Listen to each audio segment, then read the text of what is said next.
இந்தியாவுக்கும் ஆஸ்திரேலியாவுக்கும் இடையில் நடைபெற்றிருந்த 2வது ஓடிஐ போட்டியிலையும் ஆஸ்திரேலியா 2 விக்கெட்டால் இன்றைக்கு வின் பண்ணியிருக்குது. இதில் ஆச்சரியமான விடயங்கள் என்னென்னா, விராட் கோலியோட பேக் டு பேக் டக்ஸ் போன மேட்ச்லேயும் 0, இந்த மேட்ச்லேயும் 0. இது ஒரு அதிர்ச்சியானதும் ஒரு one of the rarest incidents in international cricket என்று தான் சொல்ல வேண்டும். இப்படியான சம்பவங்கள் நடப்பதெல்லாம் இது குறிப்பாக விராட் கோலி அப்படியான ஒரு சம்பவம் இன்றைக்கு நடைபெற்றிருக்கு.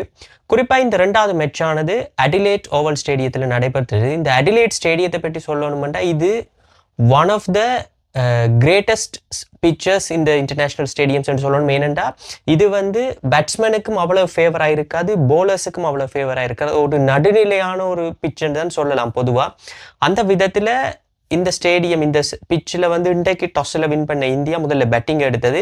குறிப்பாக ஒரு ஹிஸ்ட்ரி இருக்குது. இந்த அடிலேட் ஓவல் பிச்சில் ஃபர்ஸ்ட் பேட்டிங் செய்கிற டீமுக்கு ஃபர்ஸ்ட் கப்புள் ஆஃப் ஓவர்ஸ் இல்லாட்டி ஒரு ஃபர்ஸ்ட் 10 ஓவர்ஸ் இந்த பவர் பிளேஸில் ஒரு ஃபேவரபுளாக இருக்கும் அந்த பிச்சுன்ற ஒரு ஹிஸ்ட்ரி ஒன்று இருக்கிறதால எந்த டீம் இன்றைக்கு டாஸில் வின் பண்ணியிருந்தாலும் அவங்க பேட்டிங்கை தான் எடுத்திருப்பாங்க. அது எதிர்பார்க்கப்பட்ட ஒன்று தான். அந்த நிலையில் தான் இந்தியா இன்றைக்கு பேட்டிங்குக்கு போன போது இந்தியாவோட ஓப்பனிங் பேட்டிங்ஸ் என்ன சொல்லுன்னா ஒரு டிசப்பாயிண்டட் ஸ்டேஜில் தான் இருந்தது. யாரும் எதிர்பார்க்காத விதமாகவும் ஒரு மக்களுக்கு ரசிகர்களுக்கு ஒரு ஏமாற்றத்தை கொடுக்கக்கூடிய ஒரு பேட்டிங் பர்ஃபார்மன்ஸ் தான் இன்றைக்கு ஓப்பனிங்கில் இருந்தது. குறிப்பாக சுமன் கில் 9 ரன்ஸில் ஆட்டமிழந்து போயிட்டார். அதுக்கு பிறகு விராட் கோலி எதிர்பார்க்காத விதமாக தன்னுடைய 4th போலிலேயே LBW டக்கில் போயிட்டார். விராட் கோலி போன மேட்ச்லேயும் அதாவது ஃபர்ஸ்ட் ஓடிஐலேயும் 0ல் தான் அவுட் ஆனவர். இதுதான் சொல்கிறது, ஒரு அரிதாக நடக்கிற ஒரு சம்பவம் ஒன்று தான் இது.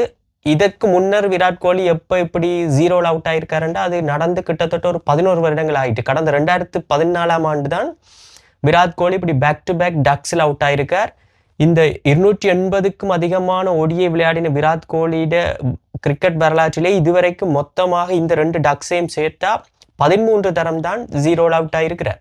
ஸோ அப்படிப்பட்ட ஒரு நிலையில் ஃபர்ஸ்ட் 2 விக்கெட்ஸும் கொஞ்சம் ஏர்லியாக போனதால் இந்தியா பேட்டிங்கில் கொஞ்சம் ஸ்ட்ரகிள் பண்ண ஆரம்பிச்சு தங்களுடைய பவர் பிளேயிலேயே 26 ஓட்டங்களை தான் அவங்களால் எடுக்க முடிந்தது ஃபர்ஸ்ட் 10 ஓவர்ஸ். அதன் பின்னர் தான் இந்த ரோஹித் சர்மாவுடையதும் ஸ்ரேயஸ் ஐயருடையும் பார்ட்னர்ஷிப் கொஞ்சம் இந்தியாவை ஒரு ஃபார்வர்டுக்கு ஒரு நல்ல டார்கெட், ஒரு காம்படிட்டிவ் டார்கெட்டை நோக்கி நகர்த்தி கொண்டு போனது.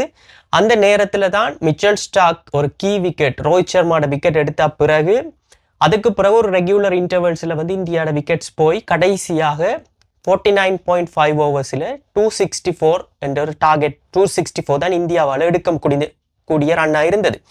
இது ஒரு நல்ல டார்கெட்டான்னு சொல்ல போனால் இந்தியாவோட பேட்டிங் லைனப்போடு ஒப்பிடும்போது இது அவ்வளவு நல்ல டார்கெட் இல்லை. ஆனால் இந்த பிச்சில் ஒரு காம்படிட்டிவ் டார்கெட் தான் சொல்லலாம். ஒரு நல்ல ஃபைட் ஒன்றை கொடுக்கக்கூடிய ஒரு டார்கெட் தான். இன்னும் ஒரு 20-25 ரன்கள் அதிகமாக இருந்திருந்தால் இந்தியாவோட வெற்றி